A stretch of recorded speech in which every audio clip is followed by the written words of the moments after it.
महंत, भीख मांगने वाला महंत, वो कहता है जो शिक्षा मंत्री का जीभ काट करके लगा उसको 10 करोड़ देंगे, और हम कहते हैं उस महंत का जो गर्दन काट के लगा उसको हम 20 करोड़ देंगे। 20 करोड़ न अपना अधिकार भूले हैं और न अपने आप पर, अपने पुरखों पर हुए जुल्म और अतीत को भूले हैं। और आने वाले समय में हर सड़क, हर चौराहे पर ऐसे धर्म ग्रंथों को, ऐसे पंथों को हम लोग जलाएंगे जो हम लोगों को नीच कर। ये वर्णाधम तेल कुम्हारा सुपच किरात खोल कलवारा कहिए, ये अति पिछड़ों का अपमान है इस पंक्ति से कि नहीं? अति पिछड़ा लोग को नीच जात कहा गया उस रामायण के उस पंक्ति में, उसको हटाना चाहिए, संशोधन करना चाहिए अगर रामायण को फिर से लिखना है तो।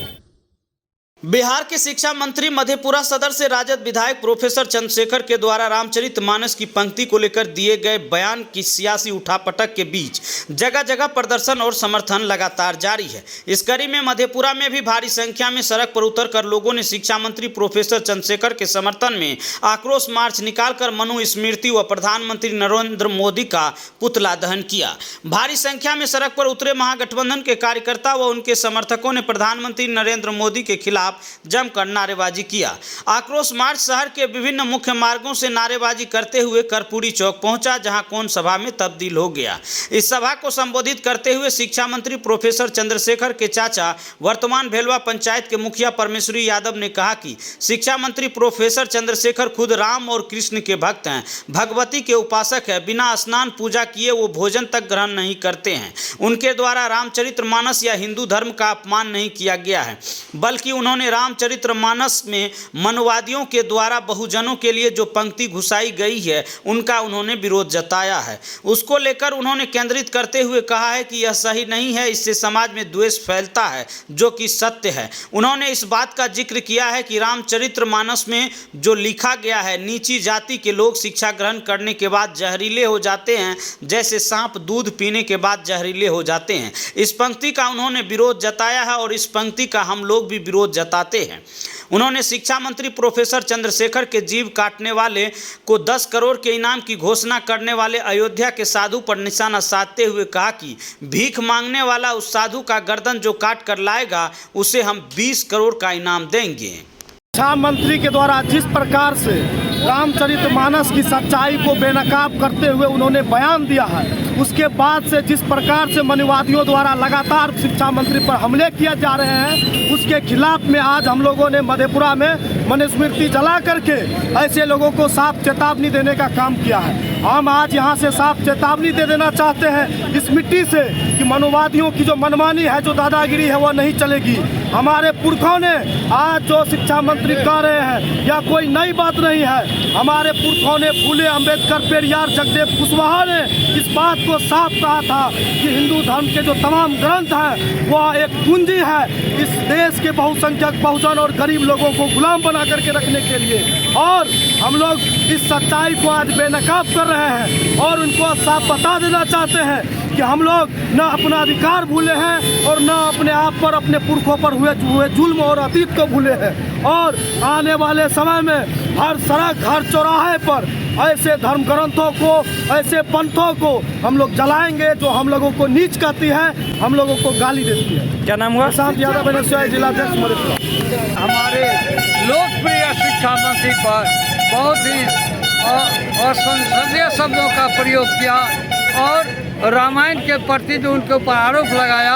हमारे शिक्षा मंत्री रामायण के भक्त हैं। रामायण एक महाकाव्य है। रामायण में जो पितृभक्ति, भातृ प्रेम का जो वर्णन है, प्रकृति का जो सौंदर्यीकरण है, पति पत्नी का जो संबंध है, सारे विषयों की विशेषता को हमारे शिक्षा मंत्री बहुत अच्छी तरह जानते हैं। लेकिन रामायण की जो कुछ चौपाइयाँ हैं, उस चौपाइयों को उन्होंने उद्धृत किया है। वो चौपाइयाँ समाज को विघटन करने वाली चौपाई है, ऊंच नीच का भेदभाव प्रदर्शित करता है।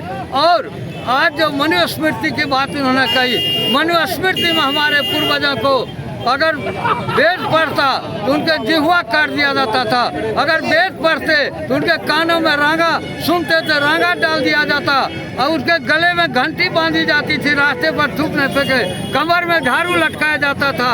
इसी बात की उन्होंने चर्चा की। मैं इसलिए आज हम लोग पुतला दहन किए, मनुस्मृति का दहन किए और शिक्षा मंत्री जो बयान दिए हैं वो शिक्षा मंत्री के बयान का हम समर्थन इसलिए भी करते हैं जो शिक्षा मंत्री राम भक्त हैं, प्रतिदिन बिना नहाए पूजा किए अन्न नहीं करते हैं, भगवती का उपासक है, राम के उपासक है, कृष्ण के उपासक है।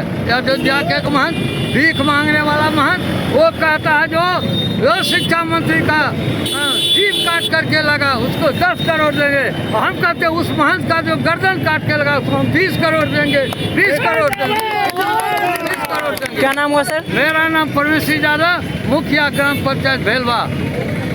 वो सही बात बोले कि अधम जात जब शिक्षा पाई, ये रामायण में ऐसा पंक्ति उद्धृत है, उनको उन्होंने कोट किया। ये तो सही बात है कि रामायण में लिखा हुआ है, और अगर ये पंक्ति सही है तो हम माननीय इस केंद्र सरकार नरेंद्र मोदी की सरकार से निवेदन करना चाहेंगे कि जो अधम जात के लोग हैं, जो छोटे जात के लोग हैं, उनको आप विद्यालय से बाहर करके देखिए। अगर हिम्मत है आप में तो ऐसा वो नहीं करेंगे, ऐसा करने से वोट उसका खत्म हो जाएगा। लेकिन रामायण की वो पंक्ति को अगर कोई कोट करेगा तो पूरे देश में बीजेपी के लोग बवाल खड़ा कर रहे हैं, पूरे देश में अनाप शनाप बोला जा रहा है, उनके बारे में भी बोला जा रहा है। मैं पूछता हूँ, मैं रामायण का विरोध नहीं करता, रामायण का मैं समर्थन करता हूँ, श्री राम का भी समर्थन करता हूँ, हमारे आराध्य देव हैं। लेकिन उनमें जो कुछ गलत पंक्ति घुसाई गई है, जो पंक्ति गलत है उसको हटाना चाहिए। एक पंक्ति के बारे में मैं और जिक्र करना चाहूँगा, तो उसमें लिखा गया ढोल कमार शूद्र पशु नारी ये सब तारन के अधिकारी। बताइए, ये सब मारने के अधिकारी हैं, पीटने के अधिकारी हैं। तीसरी पंक्ति का मैं जिक्र करना चाहूँगा, जय बरनाथम तेली कुम्हारा सुपच किरात कोल कलवारा। कहिए, ये अति पिछड़ों का अपमान है इस पंक्ति से कि नहीं? अति पिछड़ा लोग को नीच जात कहा गया उस रामायण के उस पंक्ति में, उसको हटाना चाहिए, संशोधन करना चाहिए। अगर रामायण को फिर से लिखना है तो संशोधन होना चाहिए उसमें। हम रामायण का समर्थन करते हैं, भगवान राम का समर्थन करते हैं, उनके किए हुए काम का हम समर्थन करते हैं। भगवान राम जी नारी सम्मान के लिए लड़ाई लड़े, आगे बढ़े, और आज भाजपा के लोग नारी सम्मान नहीं करते हैं। आप देखते होंगे कि ये नारा लगाते हैं जय श्री राम, और हम लोग जो वामपंथी लोग हैं, महागठबंधन के लोग हैं, हम लोग सीताराम कहते हैं, हम आधी आबादी को भी नहीं छोड़ते हैं। लेकिन ये मात्र श्री राम कहते हैं, आधी आबादी का अब भी अपमान कर रहे हैं। ये मनुवादी मानसिकता से देश को चलाना चाहते हैं। इसलिए हम माननीय प्रधानमंत्री नरेंद्र मोदी जो इस सरकार के मुखिया हैं, बीजेपी के बड़े नेता हैं, हम उसका पुतला दहन कर रहे हैं।